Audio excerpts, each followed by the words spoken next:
His fist landed on my face so hard I thought the world had caved in. The crack of cartilage, the gush of hot blood, the shock, like falling through ice. I staggered back, dizzy, trying to hold my nose together, tasting iron and shame. My sister's laugh cut through the ringing in my head. "Don't you dare call the cops," she snapped, yanking the phone from my shaking hand. "It's just a nose. You'll ruin his future." My name is Rachel Monroe, and from wherever you're watching this, stay with me. Have you ever been beaten by the people who claimed they loved you? I was on the floor, knees slipping in the pool of my own blood, looking up at the man who used to read me bedtime stories. His face was a stone, unmoved, like breaking me had been nothing. My mother stood in the doorway, arms folded, a sick little smile twisting her lips. "Oh, don't be so dramatic, Rachel," she sneered. "He didn't mean it. You're always making a scene." My ribs seized with each breath, panic rattling inside me. I wanted to run, to scream, to get help, but the phone was already gone, and so was the last scrap of trust I'd ever had in that house. They didn't see a daughter bleeding. They saw a threat to their twisted sense of family. The coppery smell made me gag. I pressed a towel to my face, but blood kept pulsing through my fingers. The carpet under me was ruined, stained in a way that would never come out, no matter how hard they scrubbed. "Go wash up," my mother ordered, voice flat, "and don't talk back." I couldn't believe them. I couldn't believe the way they looked at me, like I was an inconvenience, a shame, a problem to be hushed up before the neighbors noticed. I crawled to my feet, dizzy, half blind with tears and blood. The mirror in the hallway showed a monster, swollen, purple, split down the middle. I couldn't even recognize myself. Something broke then. Not just the cartilage, but something deeper. Some invisible thread that had kept me loyal, had kept me afraid. It snapped clean in half. They had no idea what I would do next. I walked to my room, trying to steady my breathing, every step a bolt of pain through my face. My sister was right behind me, hissing in my ear. "Don't ruin this for us. Dad has a reputation. If you call the police, you'll destroy everything." Everything. As if my body was nothing. As if my fear was nothing. As if my life was theirs to gamble with. I sat on the edge of my bed, heartbeat crashing against my ribs. I could still hear the party music from next door, someone else's family celebrating, laughing, safe. I had never felt so alone. That night, while they slept, I packed a bag. Just a backpack. One change of clothes, a toothbrush, a charger. My nose throbbed with every heartbeat, swollen and aching, but I ignored it. In the dark, I found my passport, buried in a drawer with expired school papers. I tucked it into my bag, hands steady for the first time in hours. They thought I was weak. They thought I would stay. But I wasn't going to stay. As I stepped out of my room, the smell of blood and stale air clung to me, a final curse from a family that never deserved to keep me. I closed the front door behind me without a sound, and for the first time in my life, I didn't look back. The night air stung my broken nose, every breath a slice of pain that made my eyes water. Still, I kept walking, past the hedges Dad had planted, past the mailbox where my name was written, past the porch light that should have meant welcome but only ever meant fear. I didn't know where I was going. Just away. My feet carried me toward the bus station like they'd made the decision before I even had the chance to catch up.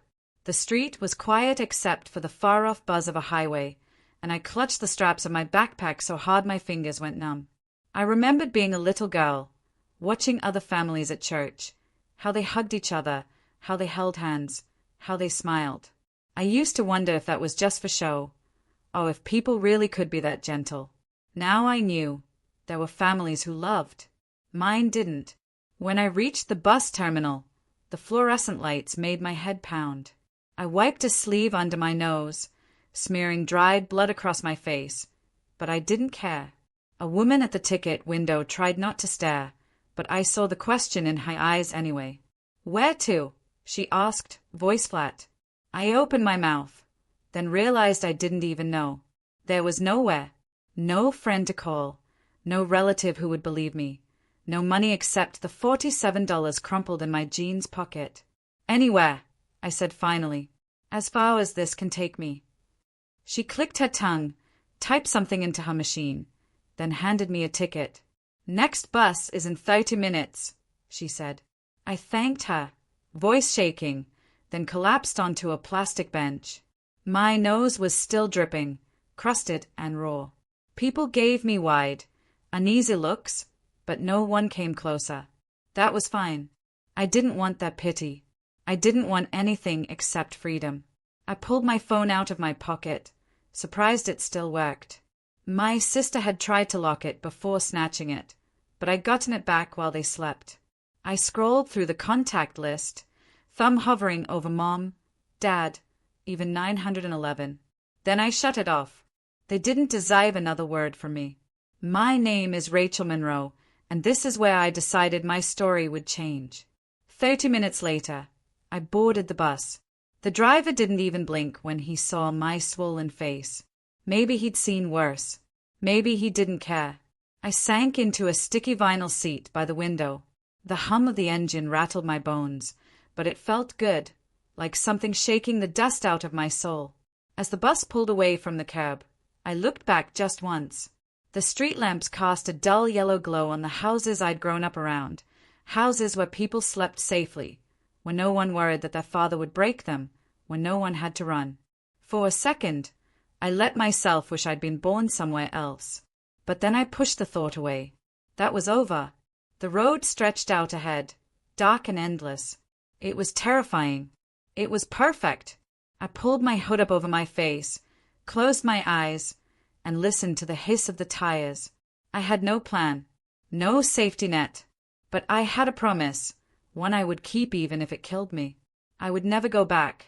Somewhere out there had to be a place where no one would hit me, no one would call me worthless, no one would demand that I sacrifice my bones to protect theirs. That place was waiting, and I was going to find it. The bus rattled along the highway through the dead of night, and I pressed my forehead against the window, trying to let the motion soothe me. My nose was still swollen, aching with every tiny bump in the road, but at least no one was screaming at me here. No one was telling me I deserved it. I tried to count the street lights we passed, anything to keep my mind from spiraling. Every time I closed my eyes, I saw Dad's fist coming at me, felt the snap of cartilage, heard Mom's cruel laugh echoing in my skull. It's just a nose. Like my nose was a toy, or a plate you could glue back together. I gripped the strap of my bag tighter. I had one change of clothes, half a bottle of store-brand painkillers, and less than $50. That was it. That was all my life amounted to after 18 years in that house. When the bus finally lurched to a stop at some tiny station in a nowhere town, I stepped out into air so cold it took my breath away. A battered sign read "Welcome to Brook Hollow," and the letters were half burned out. I almost laughed at the name. Nothing about it felt welcoming. The driver gave me a quick nod and drove off, leaving me alone on a cracked sidewalk. The station was no bigger than a gas station, with flickering fluorescent lights and a vending machine humming in the corner. For a second, panic flared up in my chest. What was I doing here? Where would I sleep? Who would I trust? But then another voice cut through the fear, quiet but steady. Anywhere is better than there. I took a shaky breath and stepped inside. A clerk looked up from behind a glass window, bored and half asleep. "Need a place to stay?" he asked, glancing at my bruised face. I nodded. "Yeah." He handed me a wrinkled printout of local motels, most of them so cheap they probably charged by the hour. But I didn't care. I needed a bed, a lock on a door, even a dainty one, more than I needed anything else. I picked one that said Sunset Inn, weekly rates available, circled the address, and left. The wind cut through my thin sweatshirt, and I pulled the hood tighter around my face. Every step felt like dragging 1,000 pounds of shame and fear behind me, but I kept going. The motel was even worse in person, with mold creeping up the stucco walls and a half-dead neon sign buzzing overhead. But I didn't flinch.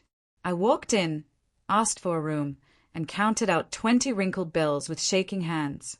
Cash up front, the manager grunted, eyeing my bandaged nose. Fine, I said. The room smelled like stale cigarettes and something sour buried deep in the walls, but it had a lock. That was enough. I set my bag down and stood in the middle of the stained carpet, wondering if this was rock bottom, or the first step to finally saving myself. I washed my face in the tiny bathroom sink, wincing as cold water ran over the crusted blood. The mirror showed a stranger, bruised, hollow-eyed, but alive.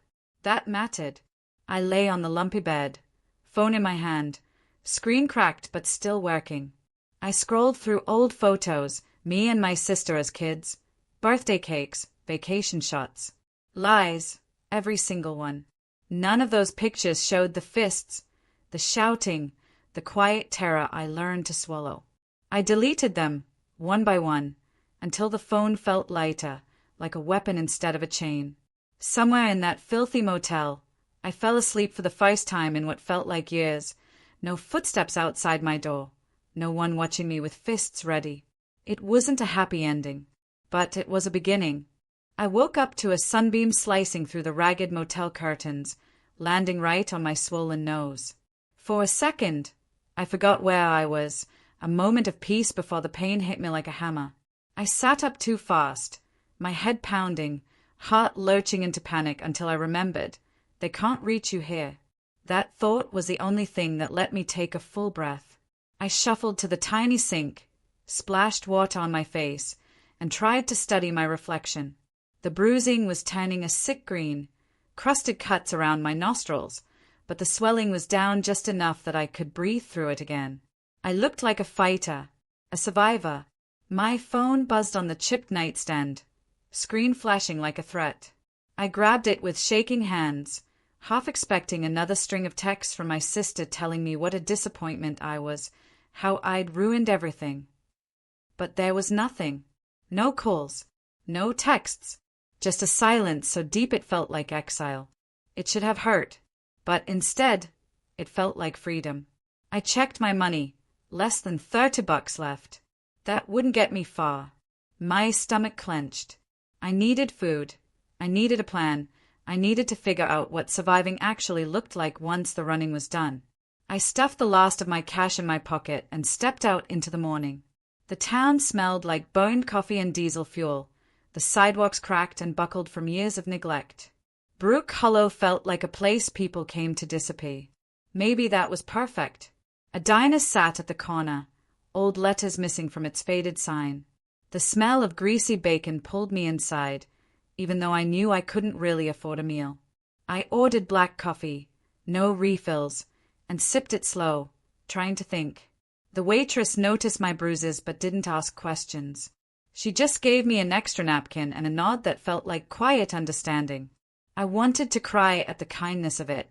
After I finished the coffee, I found a library down the block, a crumbling building with faded red bricks. It was warm, free, and best of all, no one cared who I was or what my family had done to me. I grabbed a public computer and started searching for jobs, anything under the table, anything that didn't need references. The list was short and grim: diner dishwasher, gas station cleaner, part-time dog walker. My throat tightened. My sister was probably still in her comfortable bed back home, laughing with her friends, telling them how dramatic I'd been. My mother would cover for Dad, like always, pretending everything was fine, making me the villain, calling me ungrateful. Let them. I wouldn't go back. When the library closed, I walked the cracked sidewalks back to the motel. Night was falling, streetlights sputtering to life. I passed a dollar store and bought a can of soup with my last crumpled bills, clutching it like treasure. Back in the room, I heated it on a dented microwave plate, the smell of cheap chicken broth somehow comforting. I sat on the edge of the bed and ate, thinking about how even this tasteless soup tasted better than anything at home. No one was yelling. No one was hitting.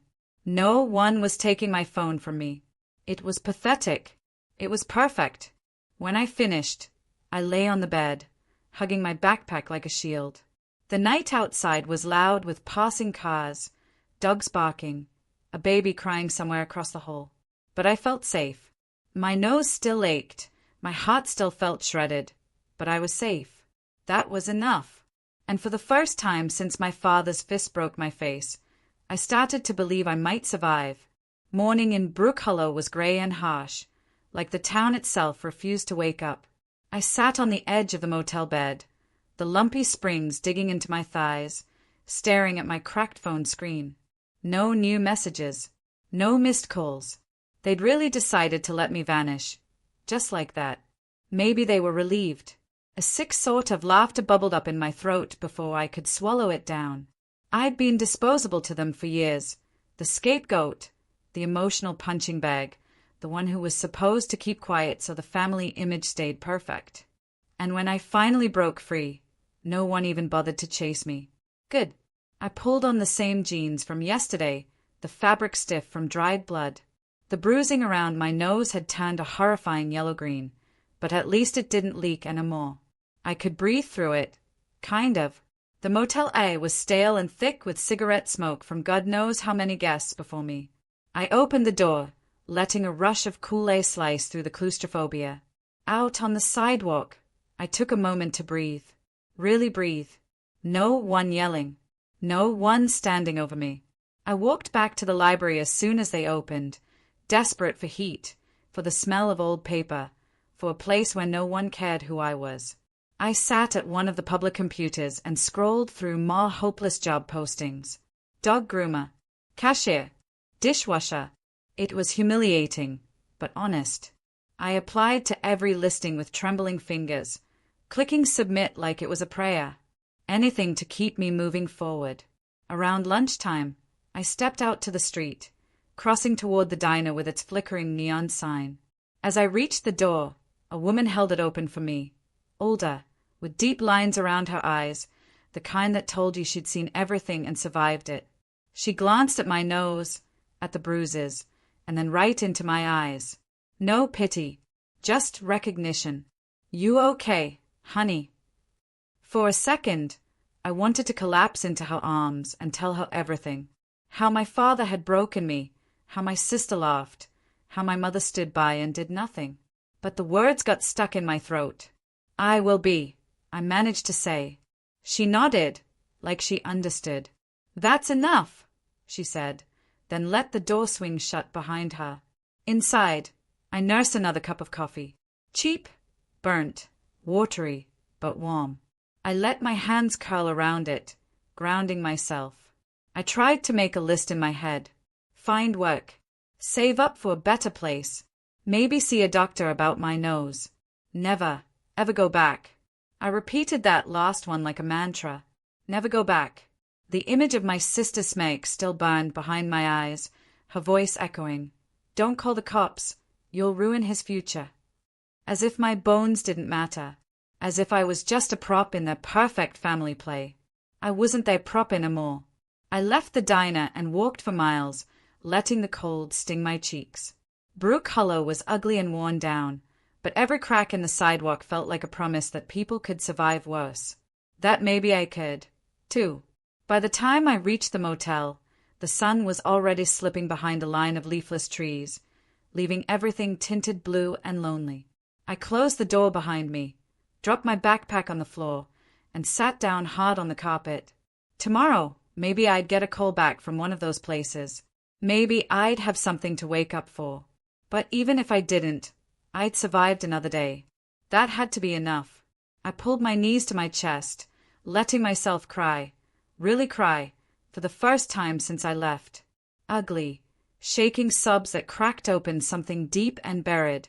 When the tears finally dried, I felt different. Emptied out. Ready. Because they might have broken my nose. They might have tried to break my spirit.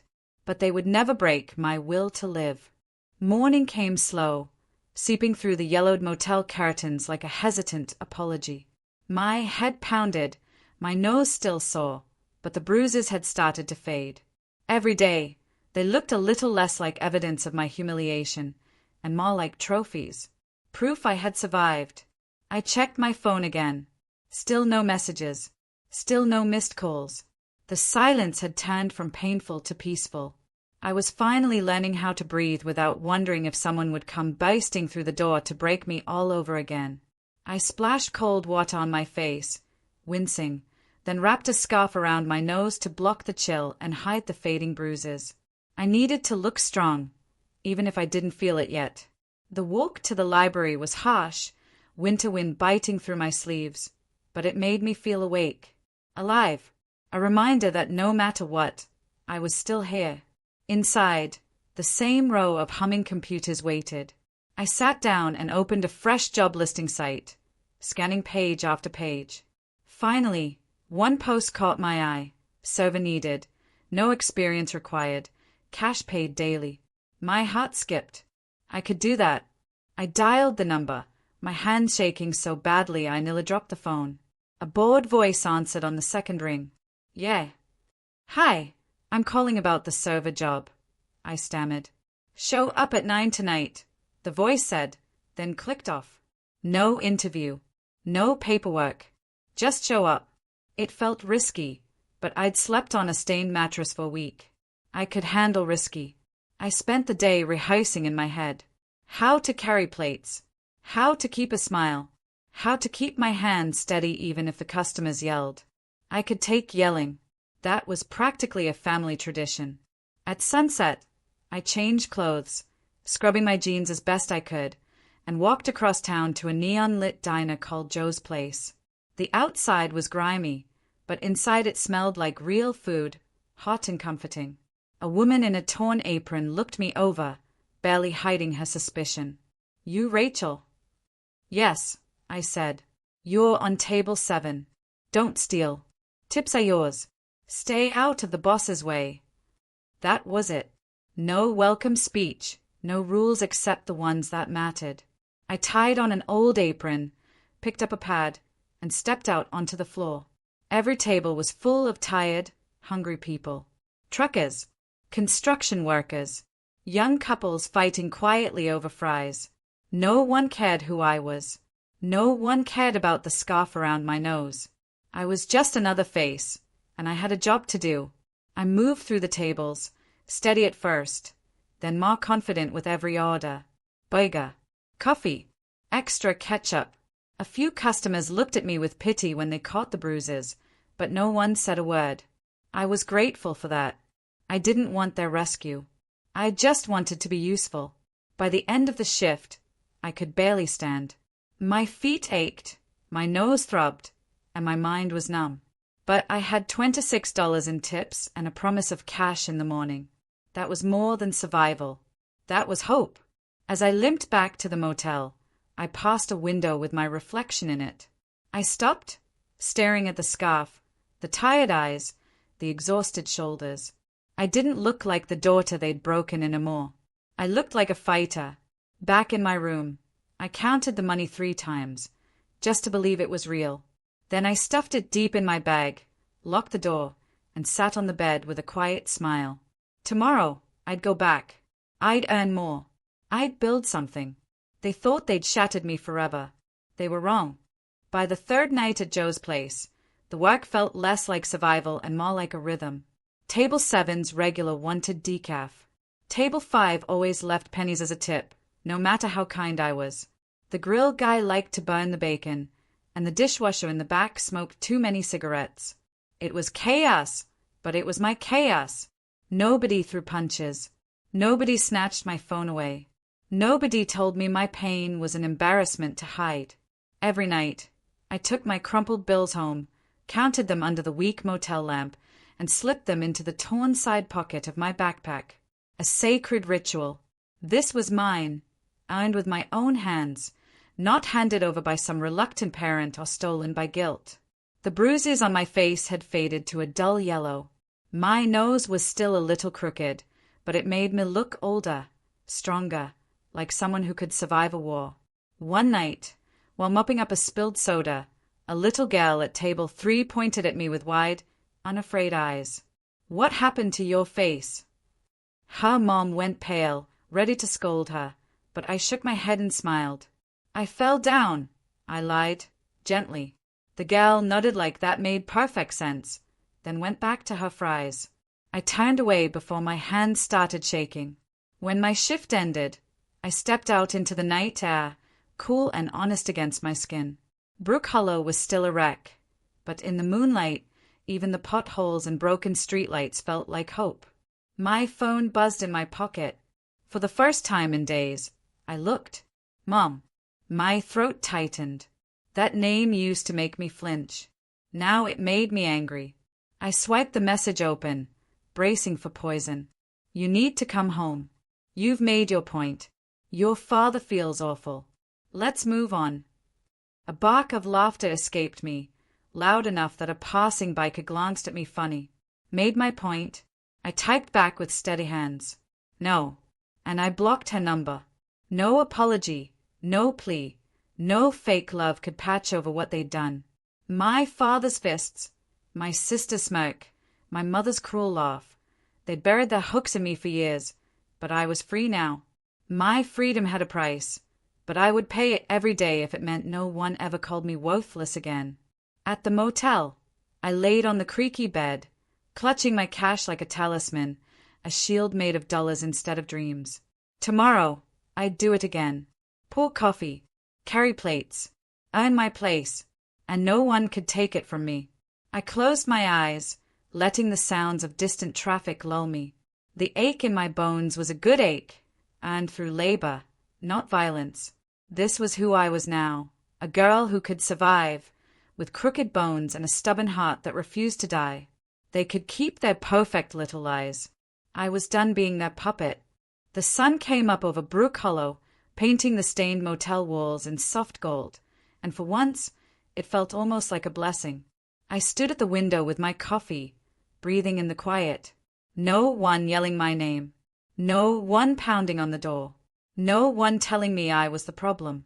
It had been a week since I ran, and a week since I let their messages go unanswered.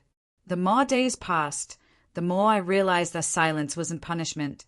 It was a gift. My name is Rachel Monroe, and I had survived. Joe's place was busy that night. The cook burned the hash browns again, the dishwasher quit mid-shift, and a family in the back refused to tip because I took too long refilling their water. It didn't matter. Every tray I carried, every order I delivered, was one step away from them.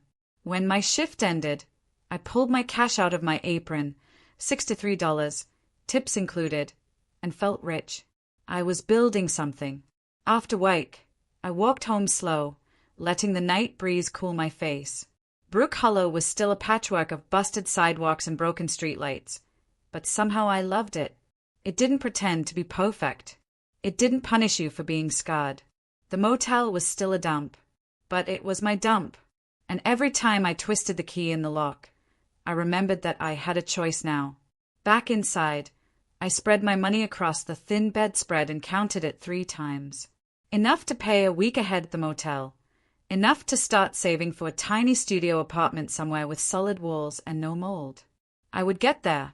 My phone buzzed, pulling me out of the moment. A new number. I froze, fear gripping my chest, then let it go. I answered with a steady voice. Hello.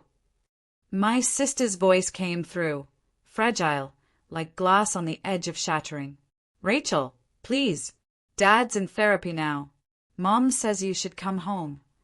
I almost laughed. Home. I looked around the dingy room. Stained carpet, rusty lamp, a faded chair. It was nothing, but it was safe, and it was mine. No, I said calmly. You can't survive out there forever, she tried again. Watch me. I hung up, blocked the number, put the phone face down. My heart was pounding, but it felt like freedom. Real freedom.